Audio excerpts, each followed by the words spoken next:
Bapak Ibu dan saudara sekalian, selamat pagi. Hari ini sebagian kita masih mengenakan pakaian warna merah putih. Karena euforia tentang kemerdekaan 79 tahun yang lalu masih membekas dan ingin kita hidupi dalam kehidupan kita. Tapi seberapa banyak orang yang memahami akan hakikat dari kemerdekaan? Bapak Ibu dan saudara sekalian, kalau ada orang bertanya kepada Anda, apakah hidup Anda untuk makan atau Anda makan untuk tetap bisa hidup?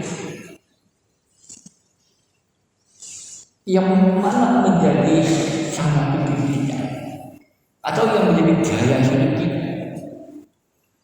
Hidup hanya sekedar makan minum,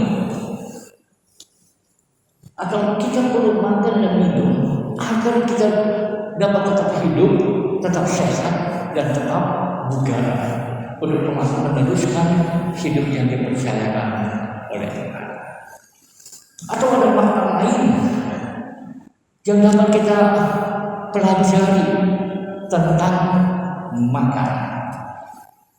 Bapak Ibu dan saudara sekalian, kalau Anda pergi ke supermarket atau ke toko, kalau Anda melihat ada ingin beli snack, yang Bapak Ibu perhatikan kemasannya atau komposisinya atau mereknya.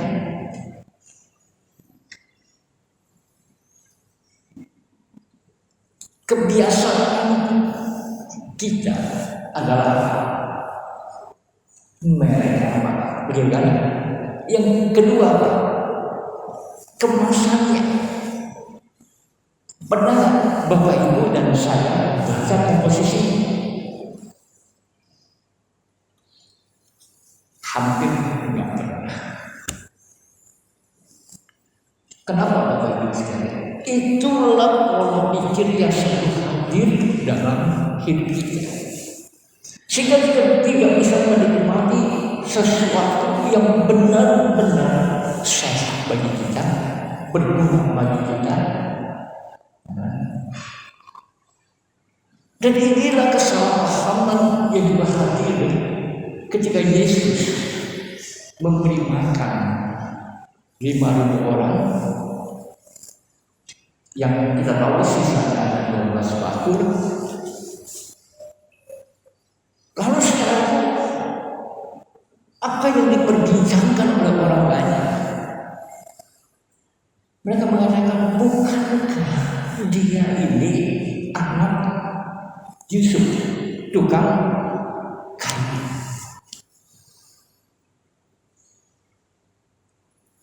Orang banyak selalu mengatakan kemasan yang membungkus identitas dan jati diri Yesus itu adalah tukang kayu.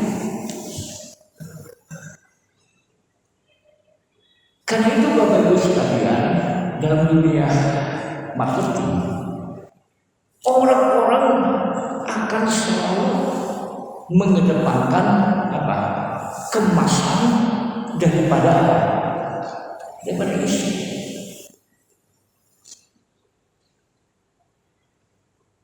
Dan kita tertarik untuk membeli karena kemasannya bagus, isinya berbeda. Bapak Ibu dan saudara sekalian, 25 tahun yang lalu kurang lebih, saya pernah datang ke pabrik yang membuat kue cap bunga. Tahu nggak cap bunga? Gimana kemasannya? Kemasan kertas. Menarik nggak? Tidak menarik. dibandingkan dengan huruf kue KW yang beredar kemasan campuran itu nggak pernah. Tapi kalau orang-orang yang tahu tentang kualitas dari huruf kue ini, harganya murah atau mahal? Itu paling mahal. Dan orang yang mengerti tentang makanan, mereka pasti akan cari produk. Yang lain boleh murah, tetapi ini bukan murah. Dan Bapak Ibu dan Saudara sekalian, kita sadar bahwa dalam dunia ini ada orang-orang yang benar-benar mencari kualitas daripada sekedar kemasan. Karena itu Bapak Ibu sekalian, mari kita belajar. Kalau kita mau beli barang, jangan hanya lihat kemasan, jangan lihat merek, tapi belajar apa? Lihat komposisinya apa. Karena ada banyak produk yang sebenarnya tidak sehat bagi saya dan tidak sehat bagi Bapak Ibu dan Saudara. Tapi karena kemasan kita juga mengkonsumsi. Karena itu ada banyak sekali tawaran yang dihadirkan dalam kehidupan bersama kita. Kita juga lebih banyak memilih apa? Kemasannya menarik ini. Dulu sering di antara kita kalau berdoa gereja, kita selalu berdoa, Tuhan kami bersyukur karena Kau mengaruniakan kepada kami gereja yang begitu indah, gereja yang begitu baik. Tapi pernah ketika kita bersyukur kepada Tuhan karena GKI Lemari ini adalah sebuah gereja keluarga yang saling memperhatikan, di mana kita menghidupkan kasih Tuhan dan kita mau menjalankan amanat Tuhan untuk terus menghadirkan kabar baik yang sungguh amanat baik. Kemasan itu boleh bagus, tapi alangkah indahnya kalau isinya itu jauh lebih berkualitas. Karena ketika Yesus hadir bersama dengan orang-orang, Ia selalu mengingatkan kepada mereka, jangan terpesona atau jangan terus bernostalgia. Dulu 40 tahun Allah memberikan manna kepada nenek moyang mereka. Itu sejarah yang seharusnya mengingatkan mereka bahwa Allah adalah Allah yang selalu memberi dan melindungi dan memelihara umatnya. 2 hari yang lalu Bapak Ibu sekalian, saya mendengar kesaksian seorang teman saya. Udah 38 tahun kami tidak pernah bertemu. Dia pindah ke Perth bersama suaminya. Lalu suatu ketika mereka hidup dalam kondisi yang sangat amat sederhana. Lalu dia berkata, di tengah-tengah kesederhanaan itu, mereka berupaya untuk membeli mobil supaya aktivitasnya bisa lancar. Bapak Ibu dan Saudara sekalian, lalu apa terjadi? Setelah mobil itu masa asuransinya selesai, tiba-tiba Bapak Ibu sekalian, ketika suaminya lagi nyetir, itu tabrakan dulu. Dia menabrak mobil yang di depan, nabrak lagi mobil belakang. Tapi dia bilang, bersyukur kami hidup di Australia, enggak ada kota-kota. Betul kan? Turun, ya udah, agen asuransi yang nyala.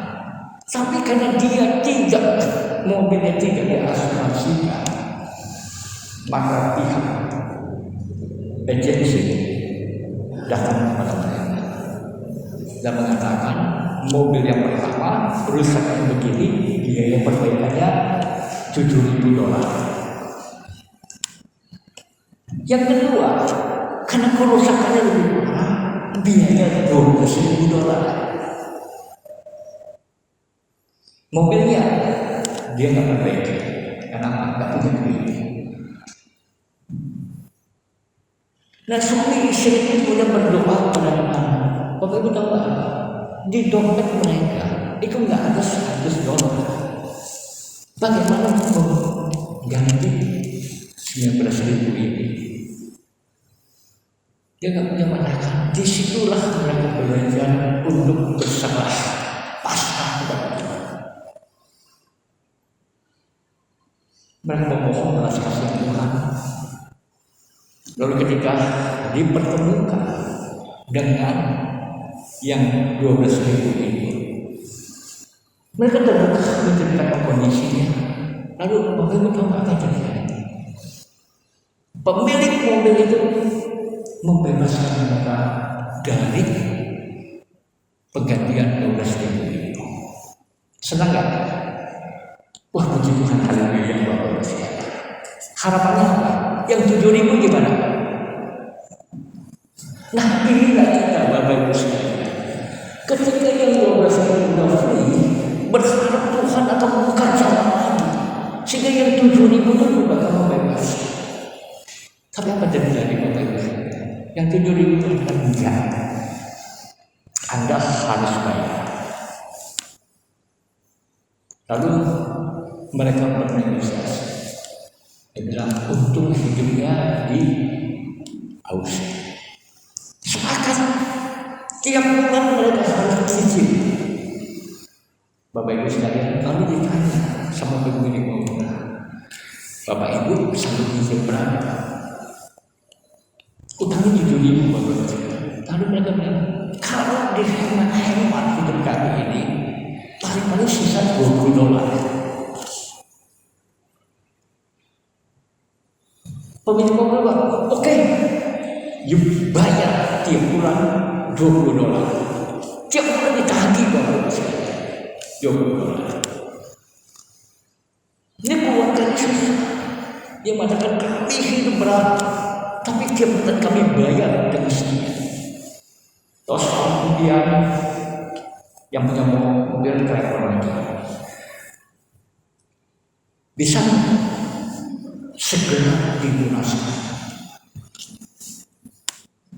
Teman gue harus mengatakan enggak bisa, bukan mau, kami enggak punya uang, masih tersisa $20, dibayar lagi Bapak Ibu sekalian. Tahun awal ketiga ditelepon lagi. Bagaimana? Udah bisa bayar? Bapak Ibu sekalian, dia lihat kondisi keuangannya.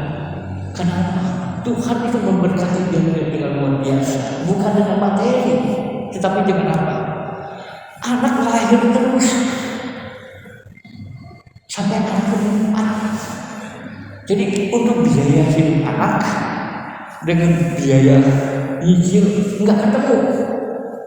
Pernah sekali dia waktu mengandung anak yang keempat, begitu dia tahu dia stres.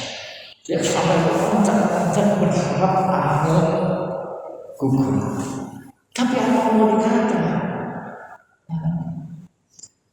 Anak itu tetap lahir dan dia enggak punya uang untuk bayar rumah sakit. Tapi pertolongan Tuhan hadir lagi, boleh nyicil. Bapak Ibu sekalian, awal tahun ketiga, ketika pemilik mobil tanya, Bu, bagaimana? Mohon maaf nggak bisa. Lalu dia bilang $20. Tapi yang menarik Bapak Ibu sekalian, bulan kedua, bulan ketiga, si pemilik mobil tidak telepon dia lagi, tidak kirim juga surat.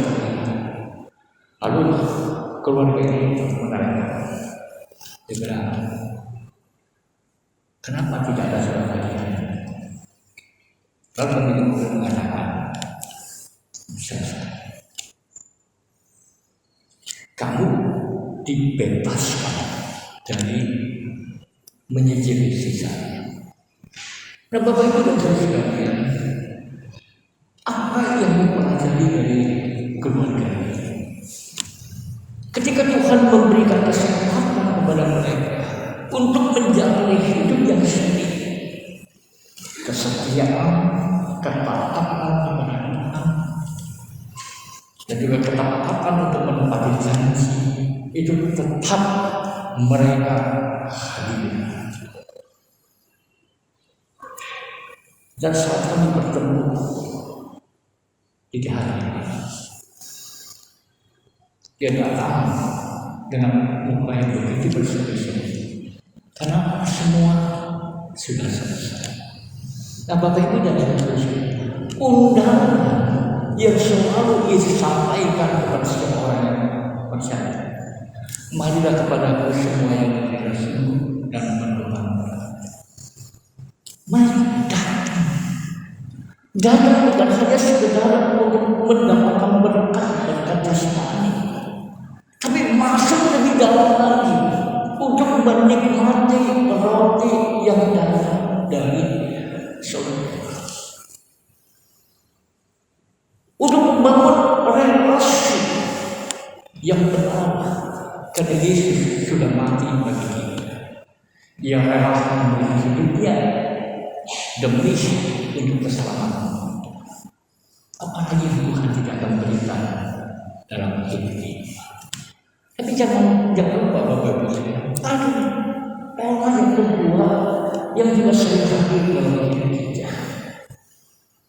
Kalau saya berkeluh kesah, maka semua pasti ikut berkeluh kesah. Betul nggak? Anak ikut nggak? Ikut. Waktu reuni Serosi yang pertama, MC mengatakan, mari kita beri kesaksian bagaimana Tuhan meloloskan kita dari maut. Lalu dia bercerita, suatu hari banyak kebakaran, lalu dia terbakar rumahnya, tapi Tuhan selamatkan dia. Puji Tuhan kan? Lalu yang kedua kesuksesan, semua bercerita bagaimana Tuhan meloloskan mereka dari maut. Lalu tiba teman saya pada dalam Singgong yang mengatakan, saya bersaksi. Apa yang bersaksi? Satu hari saya diminta oleh jemaat untuk mendoakan mamanya di rumah sakit. Mamanya lagi ICU.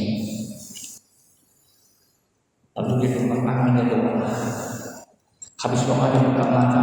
Apa yang terjadi Bapak Ibu sekalian? Mujizat terjadi. Si ibu itu pulih total. Kadang sudah berpindah ke rumah Bapak di Solo. Garis lurus sampai ke Tuhan, kenapa? Malu. Kenapa? Mereka keluarga mengharapkan dia mendoakan ibundanya sembuh atau lolos dari penyakit ini. Malah didoakan langsung berangkat. Nah, Bapak Ibu dan Saudara sekalian, begitu dia ngomong ini selesai nggak berkesan? Selesai. Bahwa Tuhan bisa meloloskan kita dari maut. Tapi hidup kita pun kadang-kadang bisa membuat maut itu ada di depan. Bapak Ibu tahu saya bersaksi. Saya bersaksi dengan satu peristiwa. Satu hari waktu perawatan ada simpatisan ada Pak Alun, saya minta didoakan. Tidak boleh. Apa yang jadi dia boleh nggak saya minta? boleh, betul. Saya minta mati. Kaget ya? Kaget saya. Tapi saya serius. Dia bilang, Pak Pendeta, saya minta segera mati. Saya lihat anaknya. Benar. Saya bilang, oke, kita doa. Saya doakan supaya Tuhan segera panggil dia. Mati ya? Enggak, karena saya bukan malaikat, betul kan? Kalau saya malaikat, saya takut. Besoknya saya meeting di Jakarta, di BPK Panang. Lagi meeting asik-asik. Ibu Susi WA, Pak Alun, Oma itu sudah dipanggil Tuhan. Kabar baik, kabar buruk. Kabar baik, saya bilang, puji Tuhan, ya kan? Berarti doa kita dijawab. Kalau terjadi Bapak Ibu, begitu meeting mau selesai, saya ditelepon oleh anaknya, Pak Pendeta, Mama hidup lagi. Gimana Bapak Ibu? Puji Tuhan lagi kan? Saya bilang yang puji Tuhan, berarti apa? Sesuatu yang ajaib terjadi. Bapak Ibu dan Saudara, Tuhan kita kadang-kadang suka berkata, malam saya berkata, Palu, Oma sudah berangkat. Jangan-jangan. Nah, Bapak Ibu dan Saudara, ada banyak pengalaman kita yang bisa berbeda. Tetapi yang ditawarkan Yesus itu luar biasa. Akulah roti hidup yang turun dari surga. Kalau kita makan roti yang baik, makanan yang baik, kita akan lapar lagi. Tapi mari kita menyambut kedatangan si roti hidup dalam hidup kita. Kita belajar untuk mempercayai. Kita belajar untuk mengimani. Kita belajar untuk ikut Dia, taat dan setia. Yang paling utama, mari kita hidup untuk mencari hikmat Tuhan. Dan hikmat itu pasti akan menolong kita. Tuhan memberkati kita.